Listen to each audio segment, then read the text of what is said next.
before we get into this episode, there's something that might be of interest that I wanted to tell you about. Scene and Herd, who run this podcast, have been asked by Scotland Food and Drink to undertake a strategic review of the Scotland Food and Drink Excellence Awards. Now, these Excellence Awards have been going for almost 20 years and are a huge mainstay of the food and drink sector. But it's time to ensure that they're still relevant. So if you have ever been involved in the Scotland Food and Drink Excellence Awards, or even if you've ever had an opinion about them, we would love for you, please, to complete our survey. So if you go to the On Farm Twitter, which is at @on_farm UK, and click the link in the bio, there will be a tab in there that will take you to the survey, and it should only take you a very short while to complete, but we would be enormously grateful.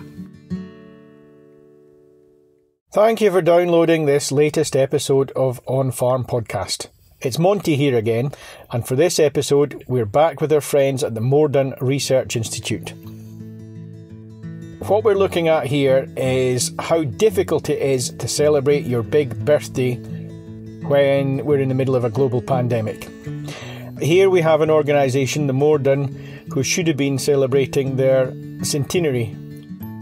It's 100 years since a group of Scottish farmers came together with some researchers and founded what would become the Moredun back in 1920.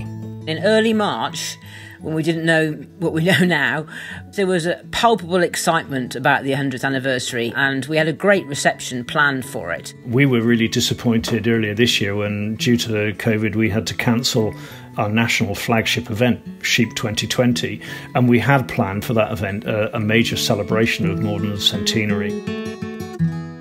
I was really disappointed that we weren't able to celebrate Moredun's centenary as we had hoped this year, but I'd like to raise a glass to them because I think a centenary of Moredun is well worth celebrating. And if you've been listening to our previous episodes with the Moredun, you'll have heard a lot about what they've done in the past 100 years.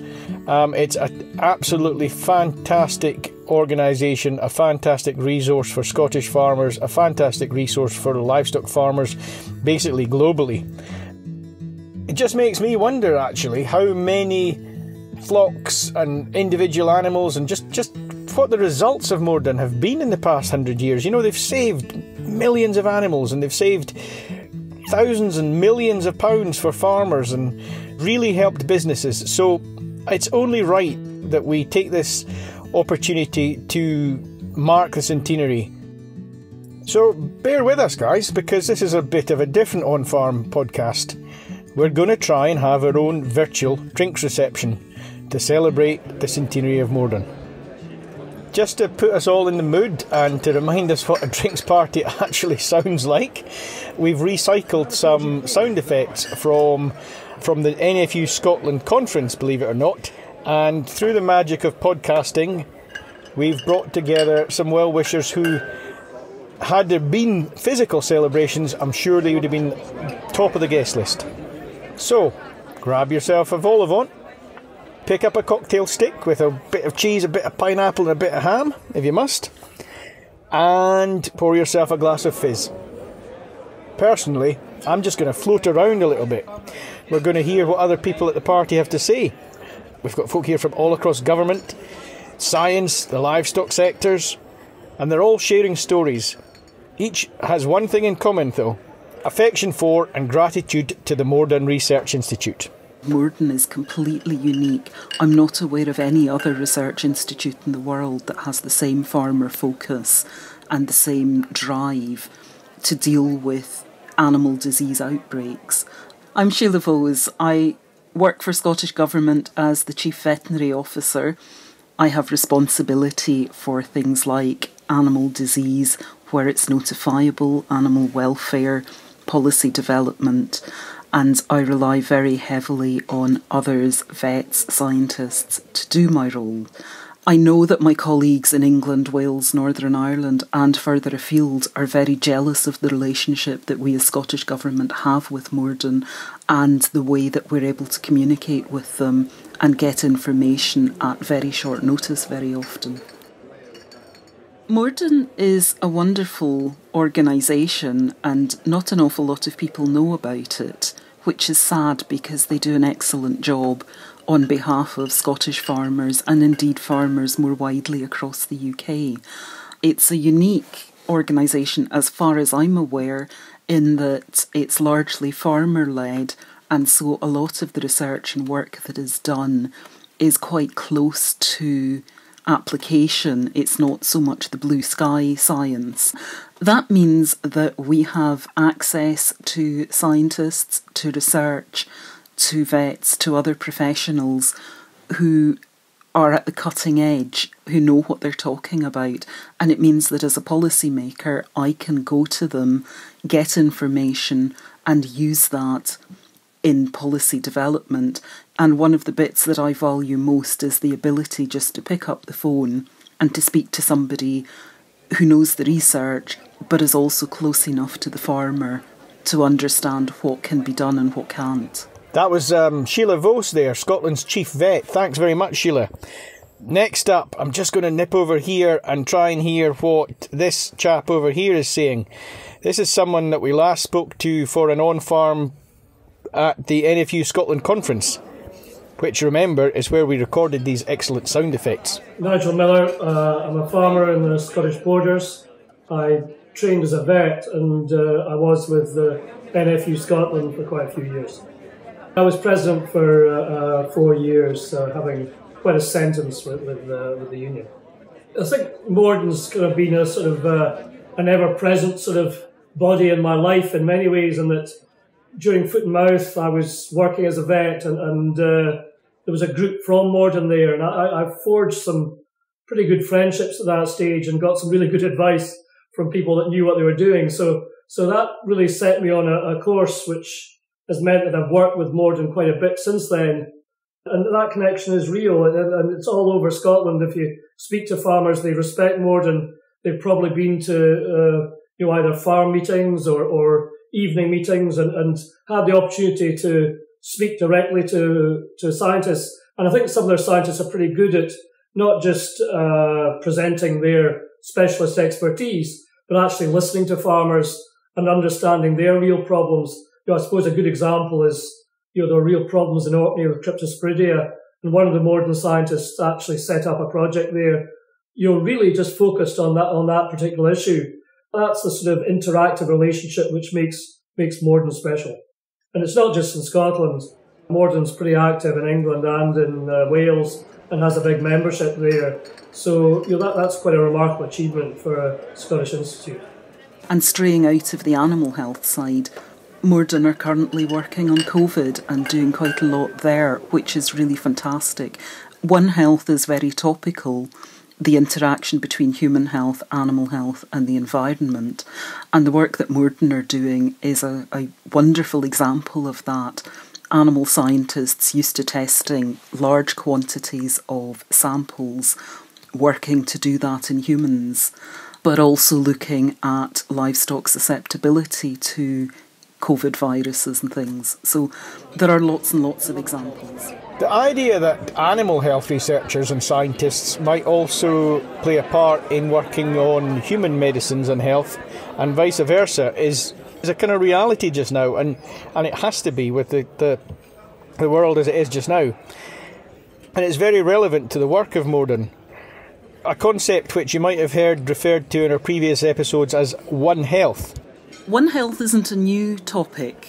It was first mentioned by Hippocrates back centuries, millennia ago. But it certainly is very topical, particularly as we think about COVID, which was a spillover from probably bats into the human population. And just recently we have seen some spill back into animal populations, thinking particularly around mink farming and the problems that have been seen, particularly in Denmark and some other countries, with mink farming. So One Health is something that we should all be focused on. A lot of diseases do spread either from humans to animals or the other way round, or backwards and forwards. And this is an area that Moredun have been working on long term. A lot of the diseases that Moredun work on are zoonotic to one extent or another. And recently Moredun have become involved with COVID testing for the National Health Service. Our animal scientists are much more used to dealing with population level medicine than human scientists. In human medicine, every life is precious. And I'm not saying that every animal life is not precious, but we're much more used to doing things on a population basis. So we will do screening tests on a herd or a flock to identify the status of all. So scientists at Moredun and SRUC and others are quite used to receiving 100 samples at a time in a batch to be processed, whereas in human medicine generally it's one sample from one person for one result. And so Moredun scientists have been able to work closely and to adapt their processes to allow mass testing for the NHS in these unique circumstances that we find ourselves in.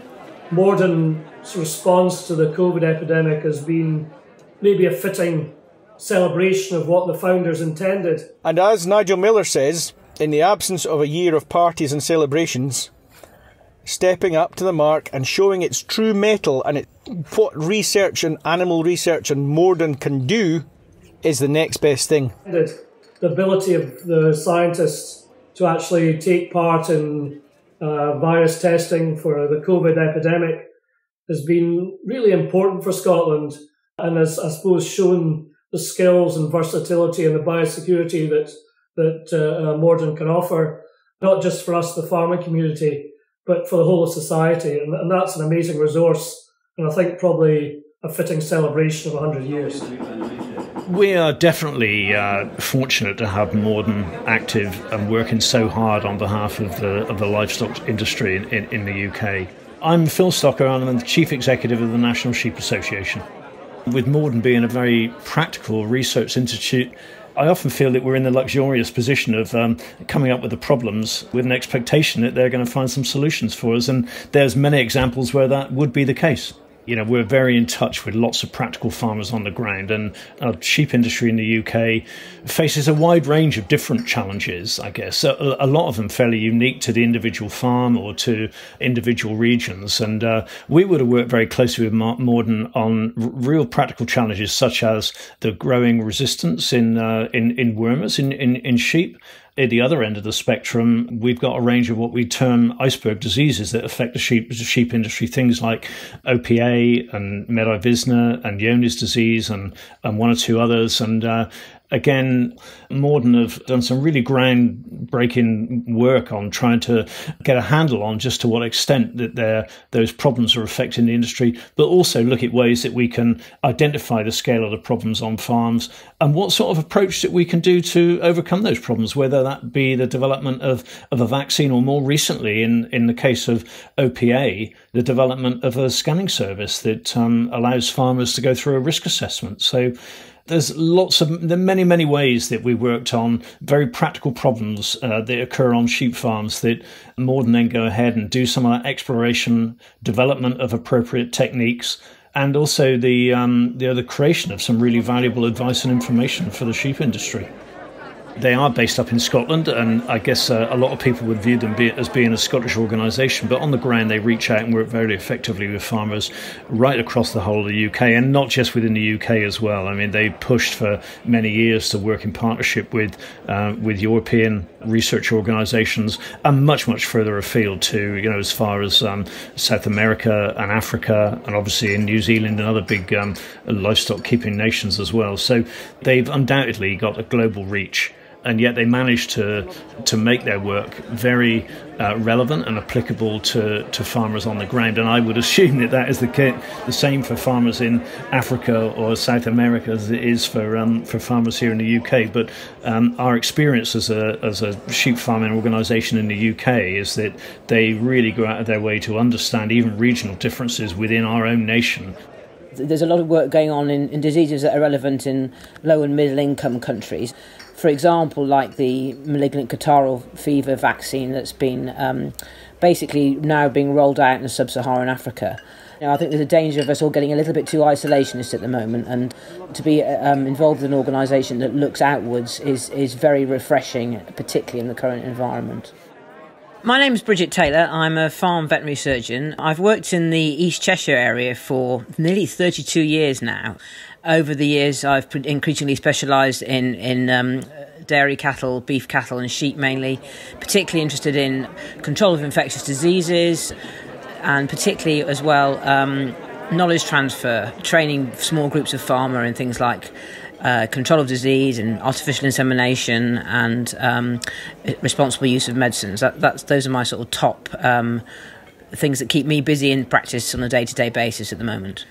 I was invited to become North of England regional advisor for the Moredun by an acquaintance from vet school, actually. As it happens, we were both members of the Dick Vet Pipe Band, so that was my original connection. So obviously I knew about Moredun because I'd been at Edinburgh University. It was just an instant reaction. I'd love to join that, be part of that, because I know that the work Moredun does has tangible benefits for farmers that are evident on a daily basis, whether it's about communication and understanding of disease, or some of the research that Moredun's done resulting in the products we use on farm. I can say that, on a daily basis, I use some of that knowledge and information, or I employ some of those products. And I wanted to get our farmers to be able to benefit more from my increased involvement, both our local farmers and the ones right across the sort of North of England region. Well, we've got a local farm in our village who run a sort of New Zealand-style dairy farm. In other words, they're seasonally block calving in the spring. And they've had big issues with liver fluke and possibly rumen fluke. Rumen fluke's still a bit of an unknown quantity, but Philip Skuse at Moredun has done a lot of research on that, is currently still working on it. And we persuaded Philip to come down with one of his research assistants on a field trip to meet this farmer. We went digging for snails in the fields, and Philip and his colleague did some fantastic knowledge transfer sort of events, small seminars with some of our local farmers, and we took them all out for a meal in the pub. It just was a really brilliant opportunity for our farmers to see that the problems they're facing are being actively researched. Yeah, we're very, very fortunate to have Moredun, and I would say that the Moredun Institute are really quite unique in terms of what they do. And one of those areas of uniqueness for me is that applicability to a farm level. This is not a bunch of a research organisation with a bunch of scientists and researchers that sit in an ivory tower distant from the industry. These guys are very, very closely connected with farmers on the ground. And that's really one of the reasons why we've reached out to Moredun, and Moredun have reached out to the National Sheep Association to make sure that connection to practical farmers on the ground is as close as possible. They absolutely aspire to their work, to wanting their work to be relevant and appropriate to practitioners, farmers, and that is something that, as over the last few decades, I guess, is something that's become a little bit rare within the research world. So they are unique in the subject matter that they tackle. Going forward, I guess, and related to some of those issues is this bigger issue of climate change. Climate change brings a responsibility to both reduce our carbon footprint, and for the industry to be seen to be as responsible and contribute to mitigating against climate change as much as it possibly can. But it will also bring new challenges. For all of us, we're going to face a real revolution, I think, in how we think and what we do. Nigel Miller again there. One of his many hats has been as co-chair of the Farming and Climate Change Inquiry Group, Farming for 1.5 degrees. Farming's not just going to be about food production, it's going to be about carbon management and emission control or emission management, also biodiversity, because land and land use is going to become a critical issue.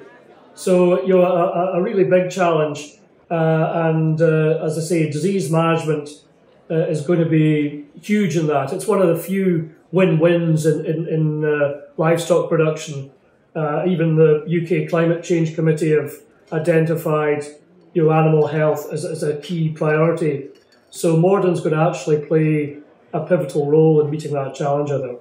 climate change and weather patterns in the future will bring changes in the way that parasites and diseases live, and the way that they breed, and the seasonality through which they become a problem to farmers. So keeping an eye on that and trying to develop these health management tools alongside a changing climate is going to be one of the key things, I think, for the future. And that will affect our ability to manage health and disease and parasites. And it will also work alongside the actual sheep that we work with, the genetic material that we're working with on farms, and their ability to cope with climate change going forward. So, Moredun often talk about these things within the concept of a One Health situation, and we as a sheep farming organisation would also view this as needing to be really holistic and look at everything through one lens, if you like, through a lens of really effective and good environmental management, really good health management, and the need for us to make sure that our economies and our rural communities are able to succeed and thrive in the future. I'm Katrina Barclay, and I'm the RHET Executive Officer, and I also work for the Royal and Highland Agricultural Society of Scotland. And the connection that I have with both of those organisations with the Moredun is the fact that they are an innovative education organisation and have a long-standing relationship with RHASS. Going right back to those days where it was founded, actually. There were members of the Highland Agricultural Society along with the Scottish Chamber of Agriculture and NFU, who were the founding fathers, if you like, of this great charity.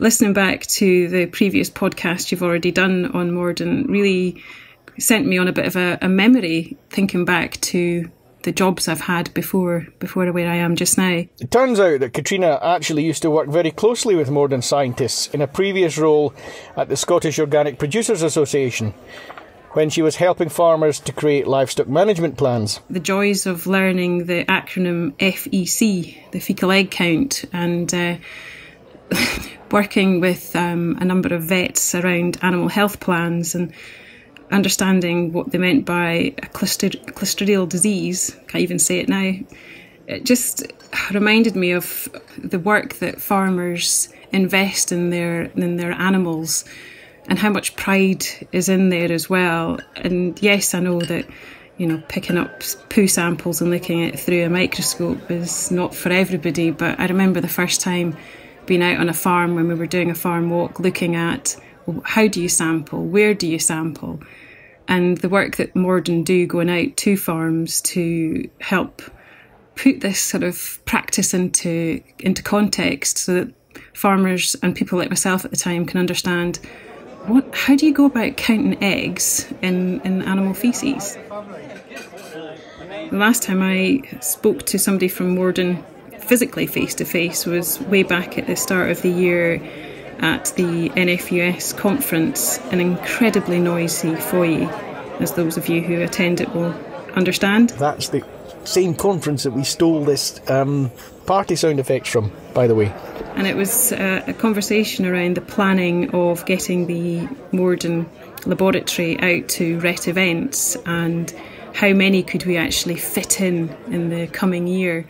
And it was just so lovely to have a conversation about the plans for celebrating the launch of such a cool and innovative piece of kit. What Katrina's referring to there is the new cutting-edge Moredun mobile laboratory. The mobile lab or bus is for outreach, and it's designed to take the Moredun science on the road, reaching out to farmers all over Scotland and beyond, I believe. If you want to know more about that, go back and listen to episode 1 of this series, where we take a look around the van. Sadly, like a lot of things this year, it's been grounded. It's in a car park outside the Moredun ever since it was built. What a job this COVID is. But those conversations have started, and they will get picked up, and we will be welcoming Moredun and the science out into the countryside very soon. And it's a lovely memory to have. The work that Moredun deliver and have done for the last 100 years is really around engaging with farmers, supporting farmers, and through that educating farmers. And the similarity, I suppose, with the work that the charity RHET do is around engaging people with food farming in the rural countryside. So when you've got an organisation like Moredun who can really put into plain English how their work with their scientists can really help support farmers, we can use that as an example of careers within the countryside, but also a really good way of demonstrating how farmers use science, how farmers rely on the innovative work the scientists at Moredun do with the research, and can really help the story, if you like, around how we look after our livestock. So my name's Rachel Hall. I'm a mixed vet working in North Wales.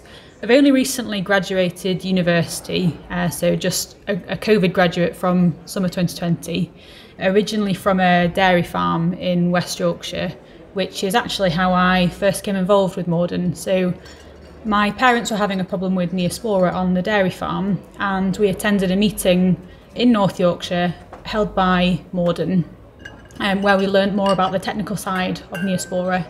Whilst at university, I was in my third year and I was looking into research projects, and I came across a training opportunity in northern New York State called the Summer Dairy Institute, which is held by Cornell University.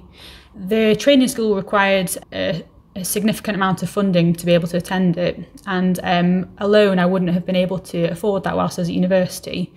So as part of that, Moredun very kindly provided a scholarship for me to attend the Summer Dairy Institute, where I learnt technical skills and knowledge and information about the technical side of dairying.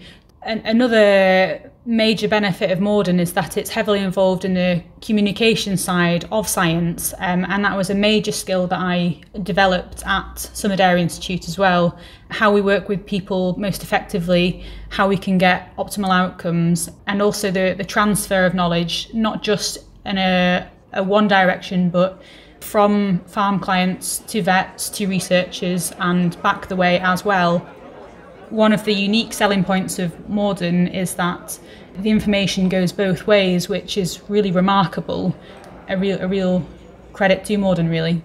And that kind of thing, the Moredun inspiring and supporting a talented young person to be a better vet, is exactly what the RHET's Katrina Barclay says she's grateful for. I just think it's wonderful to be celebrating the work of such an organisation that brings science and brings out that nerd in me about parasitology, and think about, it's still so relevant, and it will be for so many years to come. And I hope that there are other people who get a chance to listen to these podcasts might even see it as a career opportunity or a changing career, because it's not something that's going to go away. I think the hunger for animal health to be at its best, which we're great at doing in Scotland, will continue. And we need people with that passion in them to work alongside scientists and be the scientists who can then come out and speak to farmers about what it is they actually do. Unfortunately, folks, that's really about it. We're coming to the end of this little drinks reception, I'm afraid.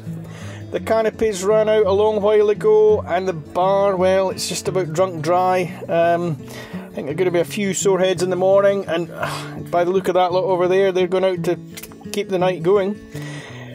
I personally like the little pheasant breast goujons done in a peanut butter crunch. They were just delicious, honestly. Moredun, you did us proud with the food tonight. Listeners, thanks for being with us for some of the stories and the anecdotes. It's been brilliant helping to celebrate Moredun, and thanks to everyone we've heard from. It was great to have Chief Vet Sheila Voas, former NFU President Nigel Miller, National Sheep Association Chief Executive Phil Stoker, Katrina Barclay from RHET, and of course vets Bridget Taylor and Rachel Hall. I just love the fact that we get such highly qualified guests on this podcast. We also now need to do a regular listener thank yous too. I'm going to name check and give a bit of a nod to people who over the last week have done some tweeting and talked about us and shared our podcasts on social media. We are always so grateful. Last week, or in the last 7 days, we've spotted posts and tweets from Jock Gibson at Edenvale Farm, Ian Davidson, who tweets as Lammermuir Ian, who is also the chap in charge of the Scottish Land Matching Service, which I believe is an excellent initiative. There was Sam Gayton and Day Tucker. Michael Middlemas, who is local to here. He's actually the chairman of Lauder Common Riding, a big shot in the Borders. And yet again, Andrew Moyer. Andrew wins the prize for the most consecutive mentions on this show. I think that must be 3 weeks in a row now. Well done, Andrew. We are really grateful, really thankful. Do keep sharing, keep telling people where they can find us. It's the least we can do to say thanks in return. And make sure, please, if you want to mention, make sure to tag us at on_farm UK on Twitter. Then we'll definitely see your post. Before we finish this time, just one last word from a few of our contributors in today's episode. They're all dead set on having a proper Moredun celebration. Even if now it'll have to be a Centenary +1. Hey, Centenary +1, 101 years. That's something to celebrate too. I know it's going to be a year out with their official centenary, but I think that can be forgiven. The outreach work that Moredun have got planned for next year, for 2021, going around to different events, shows, to marts, out onto RHET visits, out into schools, onto farms as well. I think the excitement that will help bring to the farming community will be a great positive. A lot of the events will still go ahead, and one of the advantages for Moredun, if there can be anything, is that the organisation has thrived with being able to help out the Scottish NHS with COVID testing. I think it's really important that the industry gets to recognise the contribution that they've made and the work that they do, and we should not let times like this pass by without some recognition of the value of that work.